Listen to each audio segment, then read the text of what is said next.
Hadi. Denise, Taikose, Skyze. I would like to begin by acknowledging our hereditary chiefs, Isna Chalia. My deep thanks for all of you who are here today. Good morning, everyone. As the new Chief Operating Officer of Courier Sekani Family Services, I am thrilled, but honestly, if I may be honest, very nervous to present my first annual report. For those who work with me, you know I can sing, no problem. Call me up on stage. I can do that, but public speaking, it's a different story. To our dear staff, the board, chiefs, and communities, your dedication and resilience deeply inspire me. Masicho to all of you.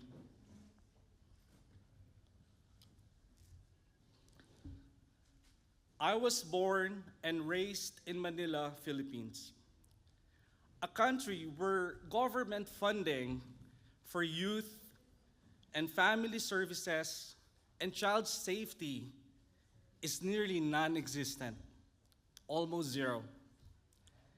In the Philippines, you need to be rich, you need to have money to have any access to healthcare, justice, and legal services. It is not available for the common people. Shortly after moving to Canada around 20 years ago, something happened to me, something transformational, something that reshaped my thinking, my focus, and my purpose.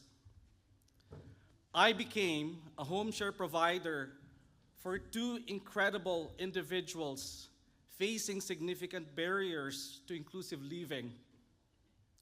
One of them had fetal alcohol syndrome, and for those of you who are in the field, you would understand the tremendous challenges that go with that.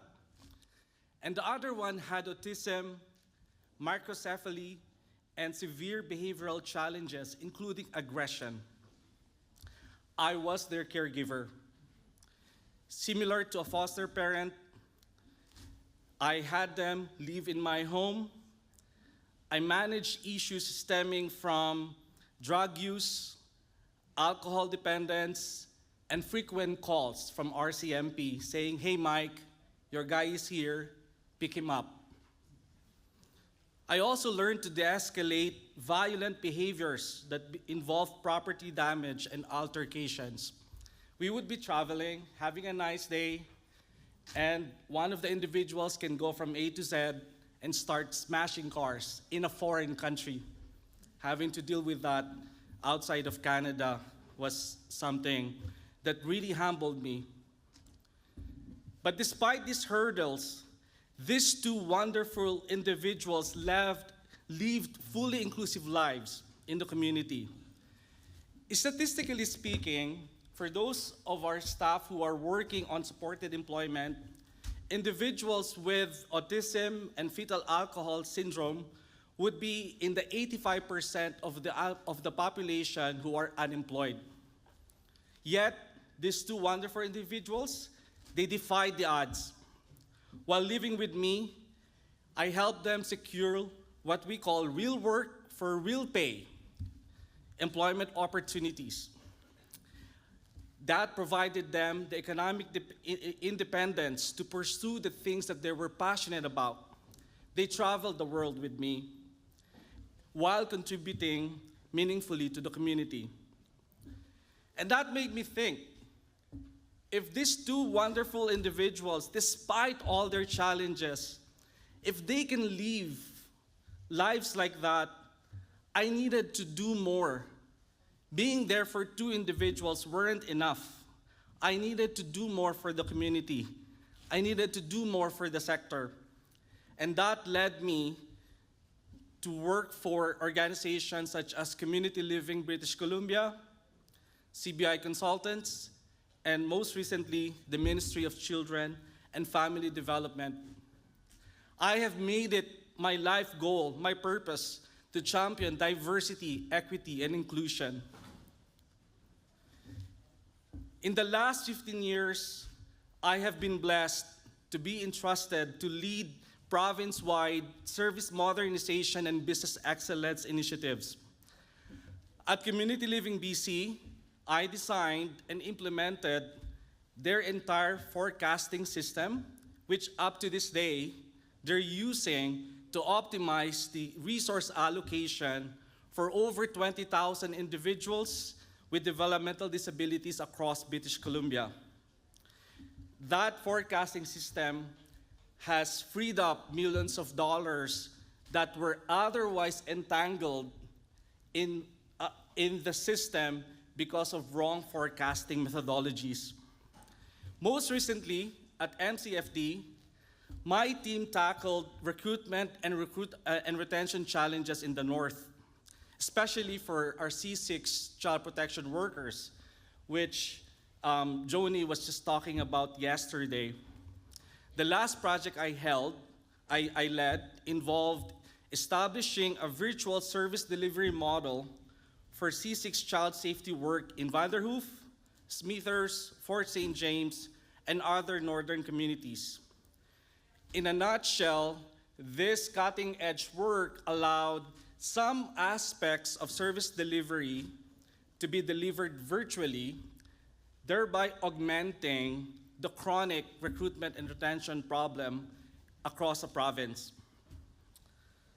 In the last 15 years, in my work at CLBC, CBI, and MCFD, I have been deeply involved in providing services to Indigenous children, adults, and families while collaborating closely with organizations like CSFS. Technically, they are called Indigenous Child and Family Service Agencies, or ICFSAs. And this has really deeply enriched my understanding of the unique needs and aspirations of our communities. All these experiences in the last 15 years for youth services, child safety, and community living have prepared me for the role of Chief Operating Officer at Carrier Sekani Family Services. I was telling Warner, I couldn't believe that in all my years working for all those organizations that I never got to work directly with CSFS. Every day I wake up, I couldn't believe it. The extensiveness of the work that you've been doing. I've never seen any organization who's involved just about anything and everything, from child protection to legal services to health services. I couldn't believe it.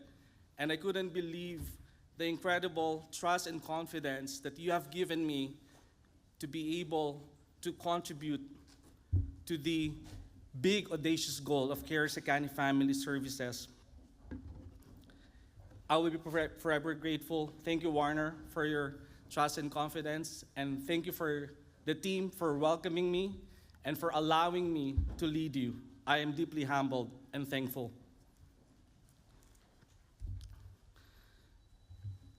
So yesterday, you've seen the extensiveness of the things that we have been doing at CSFS. That was just half of it.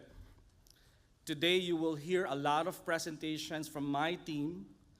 And really what's important to mention is that in the last 5 years, CSFS has grown fivefold. Now we're close to 500 FTEs. And once the Tachik Lake Healing Center is fully operationalized, we'll be hitting 600, 700 employees in the next 2 years.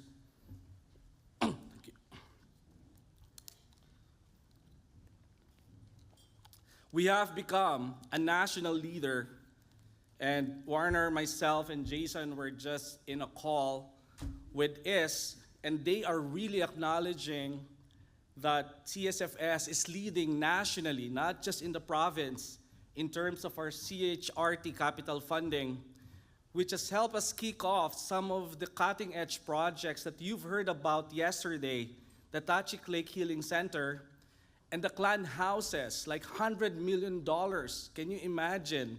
With the expertise of Sandra in writing strong application using the laws, Like when I was talking to Sandra about this, Mike, they couldn't say no because it's based on our laws, based on the laws. The laws are supporting us. We deserve to get all those funding to establish our clan houses.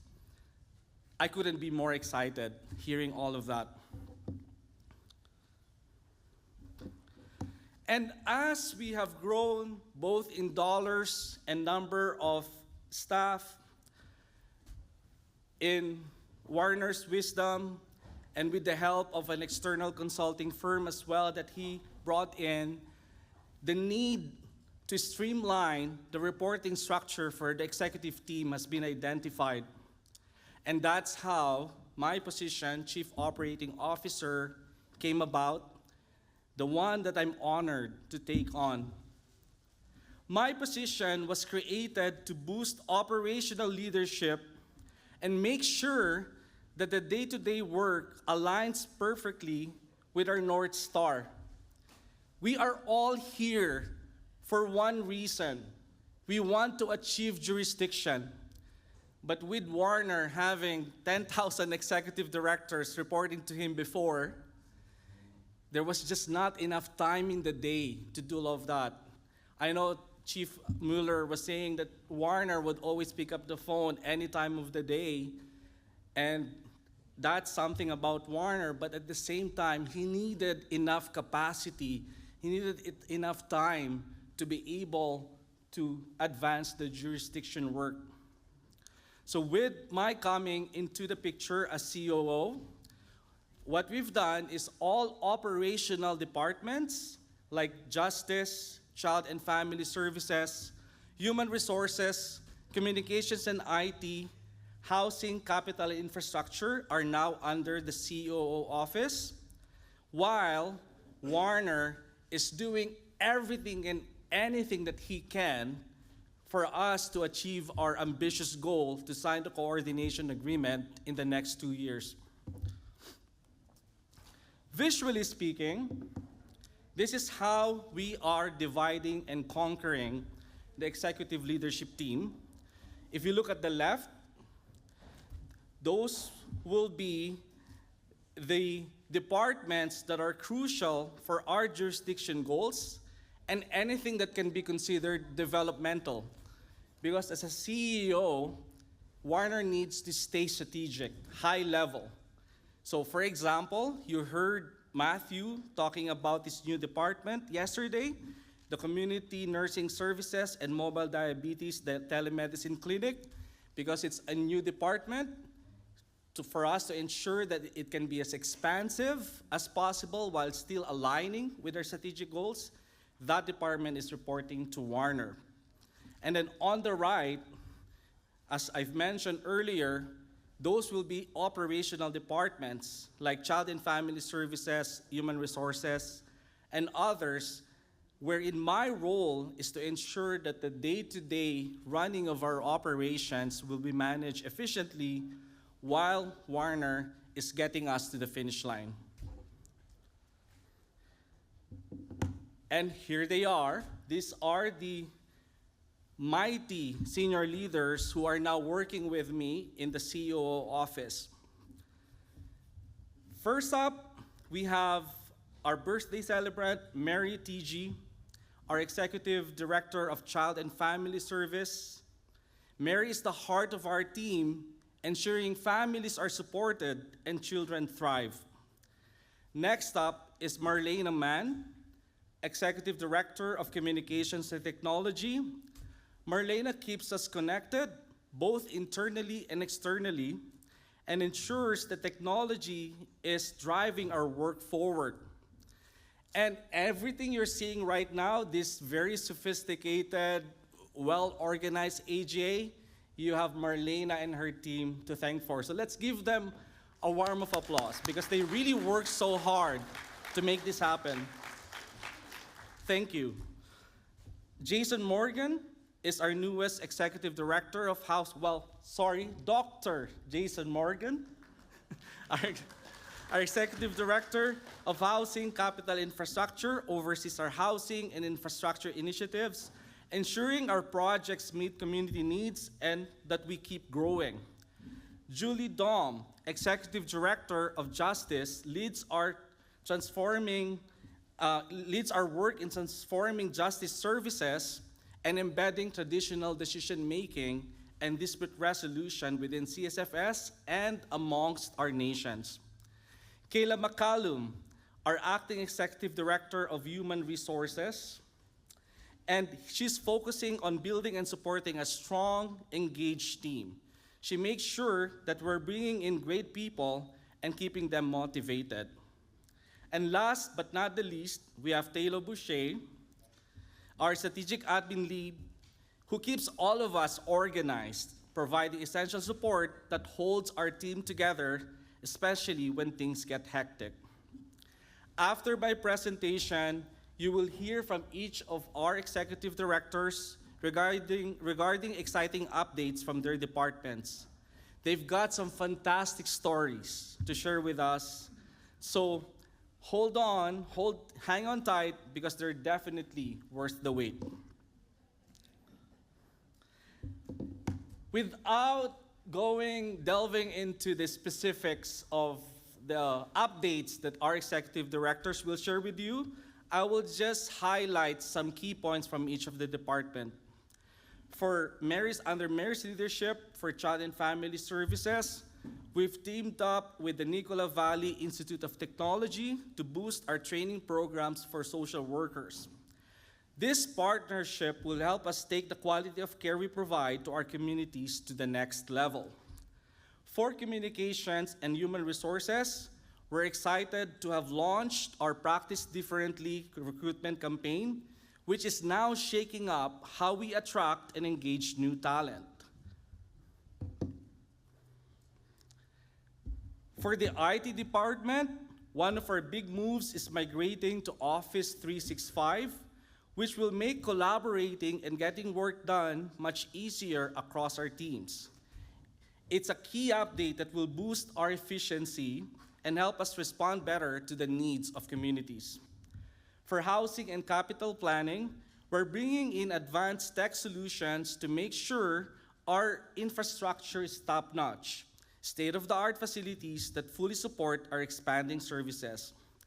And lastly, for the Justice Department, we're focusing on building collaborative practices, like our film series, which Julie will talk more about later, to engage and educate our communities and stakeholders.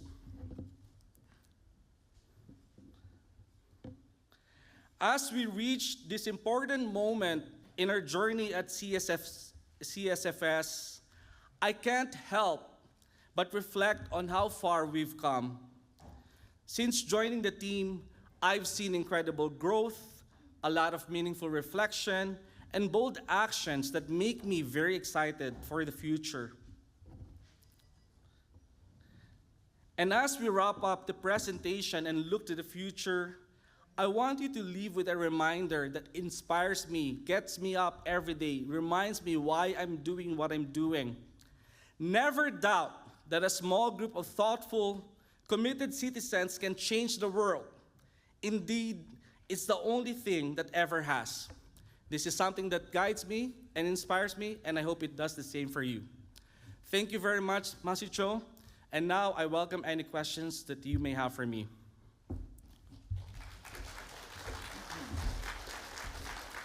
Thank you, Mike. Let's start off with any questions online. Anybody online? No? And if I could see, anybody on the floor have any comments, questions, bouquets, beefs?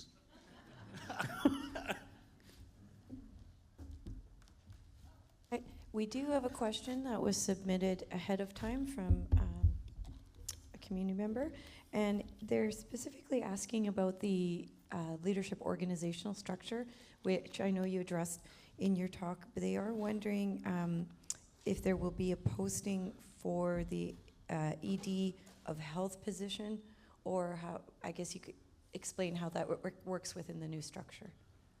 Okay, I'll start explaining and feel free to jump in, Warner. The shift for the position from ED Health Services to CAO, or Chief Administrative Officer, was a recognition of the more expansive scope of Travis's portfolio. Yes, he is managing health services. That's still the main focus of the role, but he is also responsible for quality and innovation, like research, which is transcending beyond health. So we have Rachel Wells, who's helping us ensure that we meet our CARF accreditations. She's the one also leading our evaluation of our services, making sure that we know what's working, what's not working, take it to heart, and ensure that there's continuous improvement. So it's Travis being recognized for what he brings to the table. It's not leaving a vacancy for health services. Did I answer that accurately? Okay. Thank you.